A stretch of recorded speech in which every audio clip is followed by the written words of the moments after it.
Dolphins fans, you're watching Dolphins Today. I am Will Scott, and the day has finally come. It is June 1. The Dolphins have a lot more cap space than they did previously, and a lot of people believe they are going to spend it on Dalvin Cook. The rumors are now heating up that it's June 1, and because it's June 1, not only do the Dolphins have a lot more to spend, but the Vikings could save a lot more cutting Dalvin Cook now. Taking a look at the cap savings here for the Vikings. So if they would have cut him before June 1, it just would have saved them about $6 million. Now it's going to save them $9 million. Had they traded him before today, that would have been about $7.8 million in savings. If they trade him now, that's $11 million. So that's why the Vikings have waited until now to make a call on Dalvin Cook. And Armando Salguero, who is based in South Florida, now works for Outkick.com, had this to say about the Dalvin Cook situation. Count the Miami Dolphins, who gain some $13.6 million in cap space from a post-June 1 cut of cornerback Byron Jones, as one of the leading candidates to be interested in Cook if he's suddenly a free agent. Cook is from Miami. He has made it known through sources he'd like to play for either the Dolphins or with his brother James Cook on the Bills. And the Vikings have let it known Cook probably isn't in their future. That is a big-time report from Armando Salguero. It looks like it's between the Dolphins and the Bills for Dalvin Cook. Where will Dalvin Cook play next season? Is it going to be Minnesota, in the words of Joe Biden? Is it going to be Miami? Or is it going to be Buffalo? Let me know down in the comments section. I hope people understood that joke. Remember when he was on the campaign trail? Anyway, I thought it was funny. Where will Dalvin Cook play next season? Let me know down in the comments section. Now, I get it. It's after June 1. We are now kind of hearing a lot more rumors about Cook to Miami. But this could certainly drag out. The Vikings could play hardball here because they really don't have to rush to make a decision on Dalvin Cook. And the longer they wait, the harder it's going to be for Cook in terms of testing the waters in free agency, because the longer they wait, the closer we are to the start of the season. So let's say we get into July or August, and he's not going to get a big free agent deal because the season's almost here, training camp has begun. Then the Vikings could say, okay, Dalvin, we could cut you, and you could not get a big deal in free agency, or you could take a pay cut. That's why the Vikings might wait here, but this could drag out. Just because it's June 1 does not mean that there is going to be a lot of momentum on the Dalvin Cook front early, but it's still very possible that he gets cut sooner rather than later. I know a lot of y'all very excited about the NBA Finals, and if you go to chatsports.com/bet, promo code Dolphins125, you are going to get a 125% deposit bonus.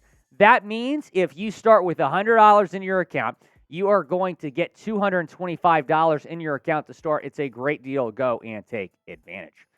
Taking a look at the Game 1 odds for tonight, Miami once again is being disrespected by Vegas. The Nuggets are a 9-point favorite tonight in Denver.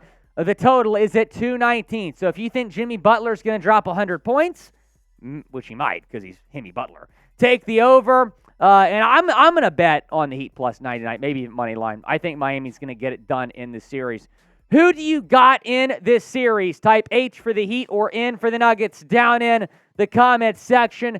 Go down in the comments and let me know. You got no Willie Fins is going with the Heat. Give me the Heat to win the series. The Heat continue to be disrespected. Nobody thought they were going to beat Milwaukee. Nobody thought they were going to beat Boston. They beat Milwaukee in 5. They somehow went into Boston and won Game 7 after losing 3 in a row. Give me the Heat to become the first 8 seed in NBA history to win the NBA Finals. And you know what? While I'm at it, give me the Florida Panthers as well to win the Stanley Cup. South Florida is going to be buzzing. Speaking of the Heat, go subscribe to our brand new Miami Heat channel. The link is right there, youtube.com/The Heat Report. Nick Roloff is going to be live. He's a diehard Heat fan, a producer you've seen on our channel before. He's going to be live with Chase Sr. tonight, both on The Heat Report and on our Chat Sports main channel. So be sure to subscribe to that channel. That link is in the comments and the description of today's video. Let's go back to Dalvin Cook, because now that it's June 1, now the Vikings can save even more money. Now the Dolphins have a lot more money. The rumors are heating up that Dalvin Cook could be a Dolphin. However, some people, including myself, believe it might not be likely that he is because of Devon Achane. Devon Achane was the Dolphins' third-round pick in the 2023 NFL Draft, and he has been phenomenal at OTAs, was great at minicamp as well. Here's what Omar Kelly had to say about Achane at OTAs yesterday. Based on what we've seen from 2 practices, Devon Achane, the Texas A&M standout the Dolphins selected in the 3rd round, is a serious threat when the ball is in his hands. He gained about 20 yards on an end around before the play was whistled dead and caught an impressive 20-yard pass on a wheel route along the left sideline. That's 2 chunk plays on 2 touches for Devon Achane. Now, the Dolphins might have to make a tough call here. Let's say Dalvin Cook does get cut. I can promise you he is going to be very interested in coming back to Miami. He's from South Florida. The Dolphins, everyone's to play for the Dolphins, right? So he's probably going to be interested. But are the Dolphins going to want to sign Cook with how Achane has looked early on? That's going to be the decision that Chris Greer and company have to make. If you're excited about Devon Achane, type 28 down in the comments section. Type 28 down in the comments if you're excited about Devon Achane. Some more takeaways thus far at OTAs. They got one more practice tomorrow. We'll probably talk about some winners and losers next week, but for now, let's talk about some takeaways. Starting with Tua Tagovailoa. Tua looked sharp, according to all reports, including this from Travis Wingfield, who works for the Dolphins. May 31st practice notes. Tua was dealing. Best ball was in stride. Deep shot to Chosen Anderson. Tight coverage. Ball descends right into the breadbasket for a 45-yard gain. All air. Next play, free runner on blitz. Knows immediately where Raheem is for replace.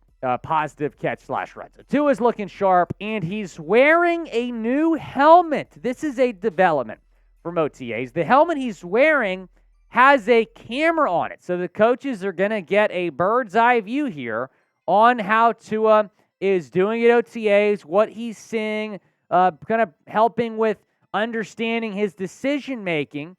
So I think this is great that he has a little helmet cam here. Here's what Mike McDaniel said about Tua's helmet. I think some of the strong attributes of that technology are that you can get to hear play calls. You can library those play calls for players to hear when they're studying. It's a tool to really help drive home certain coaching points and just see what they're seeing to be on the same page as the player. Also, this is interesting as well. NFL Fashion Advice tweeting this. Looks like Tua is rocking the new Visus 02 Matrix QB helmet designed specifically for quarterbacks to reduce concussions. They finally listened to me. Tua Tagovailoa has a new helmet. I think this is significant. I think this is a positive change in a significant way. You saw Kenny Pickett, the Pittsburgh Steelers quarterback. He had 2 concussions last year as well. Didn't get the same coverage as Tua's concussions because Tua's concussions very scary, obviously. But Kenny Pickett suffered 2 concussions as well. And Kenny Pickett changed his helmet, was fine after that. Didn't have any more concussions last year. This is a positive development that Tua Tagovailoa has changed his helmet. He's also taking the jiu-jitsu classes. I think this is a good step in the right direction in terms of Tua's health. Let's talk about Chosen Anderson as well. He's looked phenomenal here at OTAs. He's had a great week, probably the biggest winner from OTAs this week based on what I'm hearing. We'll have another show this week where we talk more about Chosen Anderson. And then Isaiah Wynn. He's been looking sharp. I believe he is going to win the right, no pun intended, the right tackle job. Here's what Travis said about Wynn.